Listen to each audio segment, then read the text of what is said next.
Hey, everybody, it's Teepa and Rachel, and we're back for another one of those questions you guys asked. And boy, is this one a whopper, and not an easy one, might we add. So, Rachel, go ahead and set us up. Need a drink first. Right. Let me get my drink. I'm going to start with water. I may need to switch to coffee. Let's see. Go ahead. Give it to me. Maybe some deep breaths.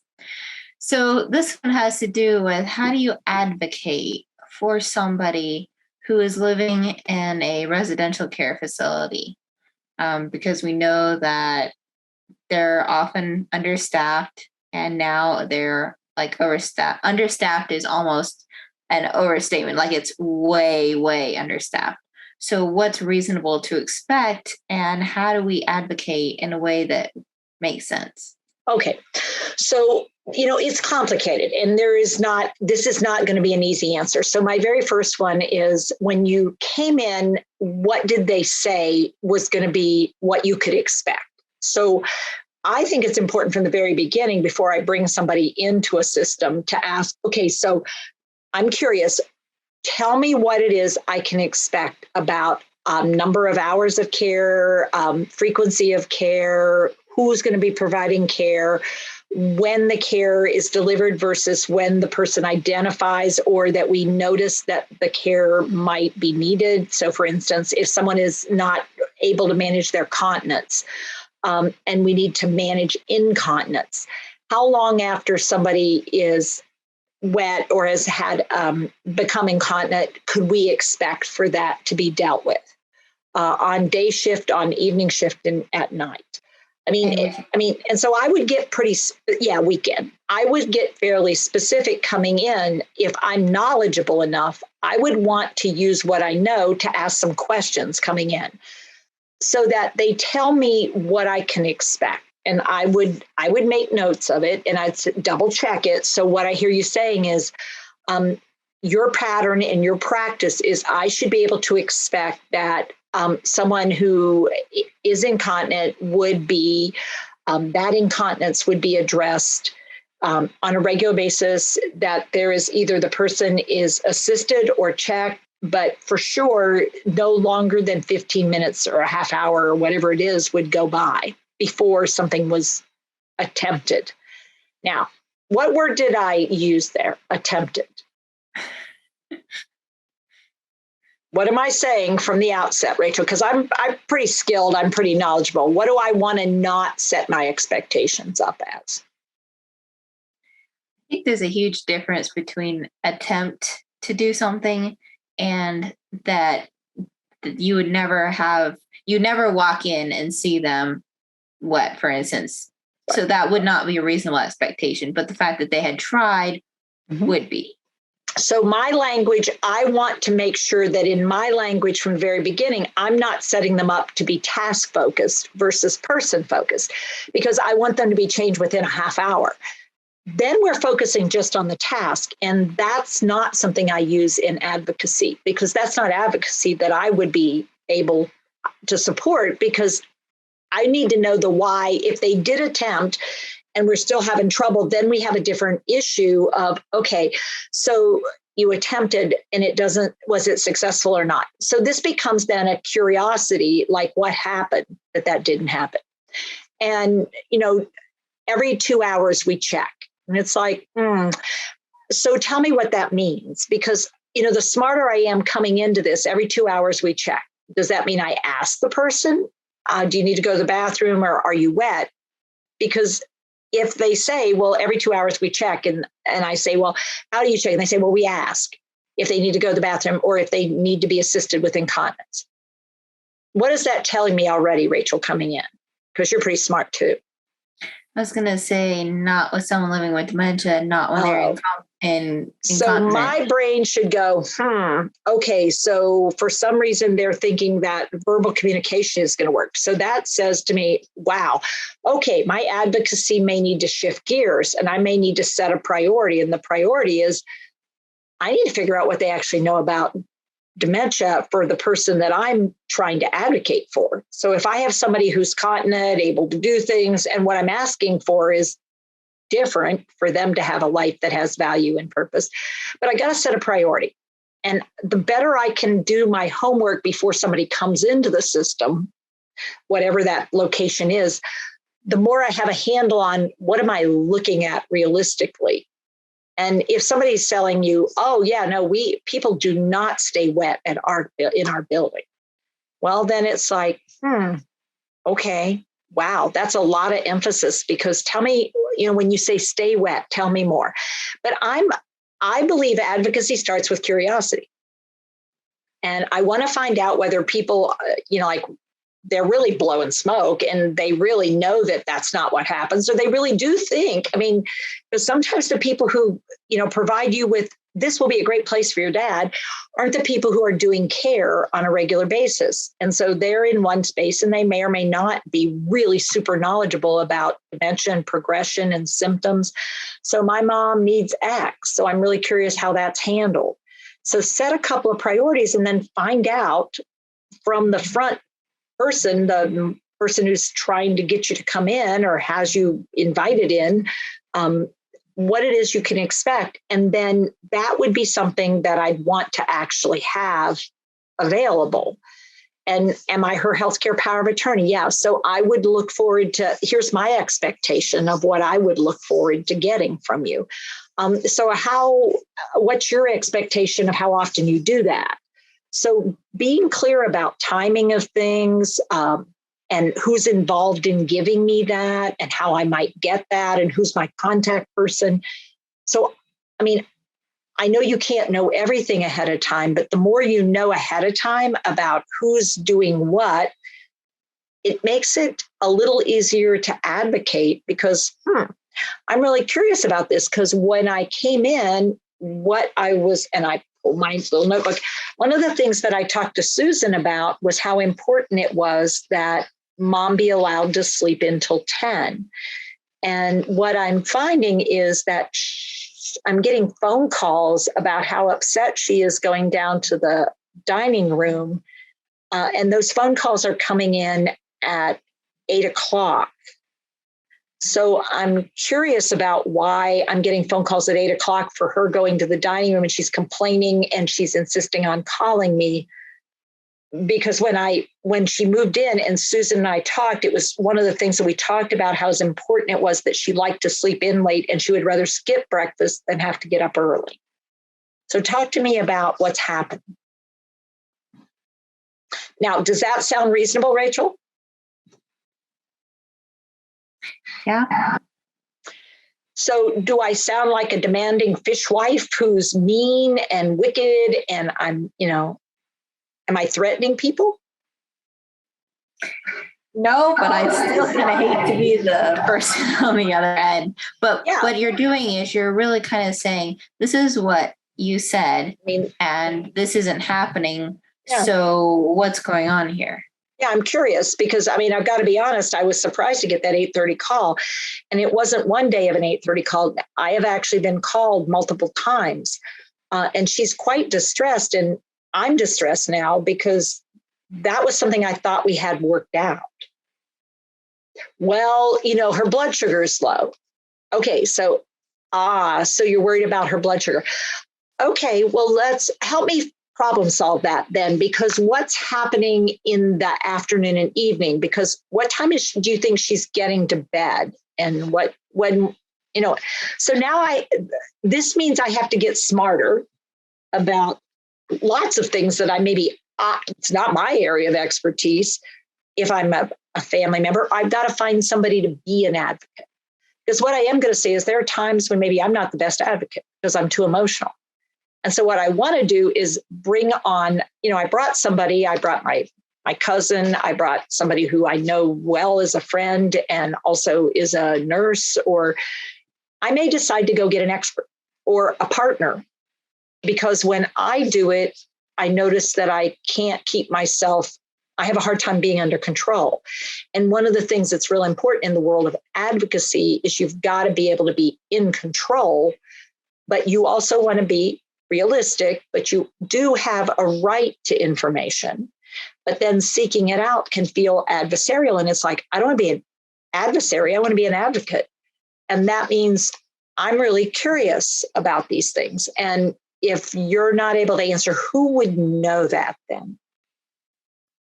And do you want me to talk with them, or do you want to talk with them and get back with me? Okay. I really want to know about where we are with this before tomorrow morning, because 3 days in a row of a distressed woman on the phone with me when I thought we had worked this out is really getting me to a place where I'm having difficulty being level-headed, because this feels unfair. And I want you to know that. So what else am I doing here, Rachel? Am I being honest and authentic? Yeah, you're telling them that you are disappointed, but you're not being mean about it. Well, but I'm giving you some time awareness also of my expectations. And if you say, well, I don't know that I can get to that today. Okay. Well, I'm disappointed that you don't feel like this is a priority, because I feel like this is something that was agreed upon. And this was in the contract. I mean, because this was something that one of the reasons I made the decision to have my mom in this location was because of that. So I guess I need to talk to somebody further up your chain of command to find out how I get this to be a priority. Because I thought it was a priority and I thought I had it dealt with, and I'm sort of confused now. So I do need to get clarification. And I understand you're too busy. You don't think you'll be able to get to it. I need someone who can get to it. So maybe I need to talk to somebody different, or I need to talk to someone in leadership. Because what I'm saying is this is important, and I want to deal with you guys directly. I don't want to have to go elsewhere to get this dealt with, because this is, to me and my mom, this is a priority.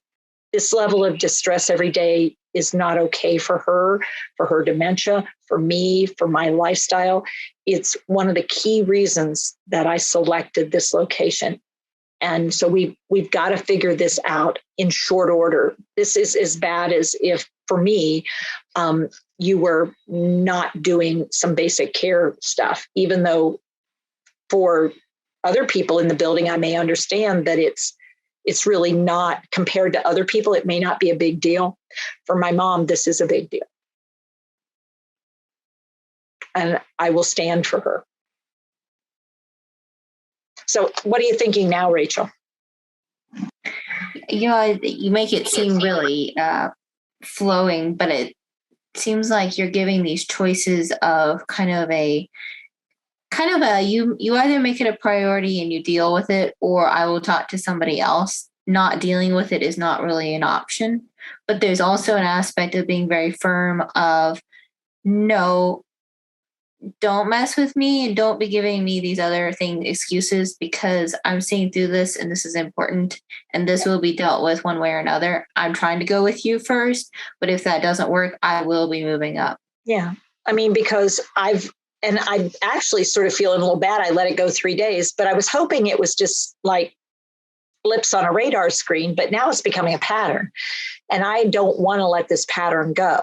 And what I might have done after day one is I might have just done a phone call and say, I'm really surprised Mom called me at 8:30. So this could have been a couple of phone calls prior to this. But if it's not done by 3 repetitions for me, it's like, okay, 3 repetitions is a pattern. And I'm not okay with this pattern. And then if I'm still not satisfied that I'm getting something, then it's like, okay, so I'm really curious here. Is it you're lacking staff and this is why, or there's challenges with getting the care plans to the staff, and so the staff are unaware of the care plan that my mother has? Or is it that you're really determining that you changed the care plan, you did not let me know, but I'm the healthcare power of attorney, and so that would be something I would expect that I should have heard about? Or and so each time it's like, I do know how to get up with ombudsman. I do know how to do the next step. I'm not threatening you. I'm just saying this, I do expect this to be dealt with. This is a business contract you have with me. This is not a nice thing you're doing. This is a contract we have. this is what I was told. This is what I was promised. And so now if you don't deliver, it's sort of like if I go to the grocery store and you don't put grapes in the bag after I purchase grapes and you charge me for grapes. It's like, I'll say grapes in the bag. Yeah, we don't have grapes. Okay. I'm expecting something. So I'm not going to be charging me for grapes. Well, I mean, but I'm anticipating them for dinner. So it's not just you're not going to take the charge off. That's not the only thing. I mean, I can give you a reduced rate. No, I expected grapes and now I don't have something to eat tonight because I expected grapes. That's not just inconvenient. That's causing harm potentially. And so we've got to own this piece. And so I'm not being mean. I'm just really acknowledging, man, this is tough. And I hate that you're in this situation. Maybe we need to look at whether or not, staff are prepared, staff are getting communicated with. This is all happening. Is there something I can do to help? But I will tell you, this is an expectation that is a pretty essential expectation.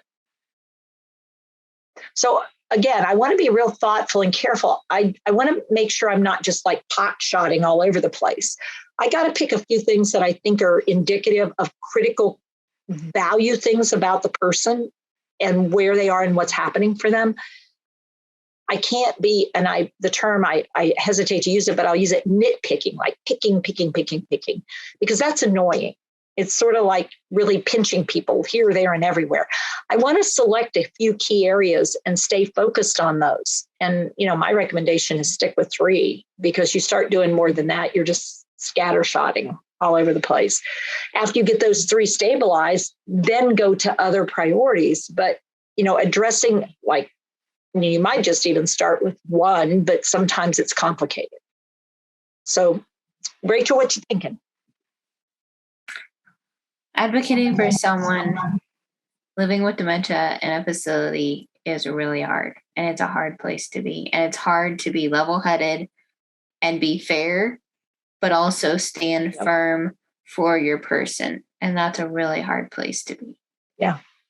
And that's important. But really important. But it's also the reason I said you may want to get a partner and talk about it ahead of time. We do free consultation for half an hour. Sometimes just talking it through and figuring it out and getting feedback on what you did well and where you might want to make a shift, that can be helpful. And sometimes calling in an expert to say, to support you in what you're doing can be helpful. And sometimes it's just a friend. But all in all, what we're saying is you are going to want to think about how you're going to do this, because it's not, as they said, you can have same number of staff, but there's something different going on. And so one group does so much better in client care, patient care than the other group. It may be indicative of some other things happening. And that's where advocating could have a greater impact on one system than the other system, because there's other issues in the system that are behind the scenes or in a way that you're not aware of. Sort of a forward message, backward message. I mean, and there's all kinds of stuff going on in the world. I wish I could say it was straightforward and easy, but it rarely is. So, Rachel, any last minute thoughts on this one? No. All right. So take care when you're giving care and advocating for care as well. Till next time, take care. Hi, I'm Teepa Snow, and you just found our YouTube channel and watched one of our videos. I'm the owner and founder of Positive Approach to Care. Thanks for watching. And if you liked, if you have a comment about, or you would, please share it with people you know. Oh, and if you haven't yet done it, consider subscribing. We'll let you know when the next new video comes out. And you might want to visit our website, www.teepasnow.com, where you'll find other resources as well. See you there.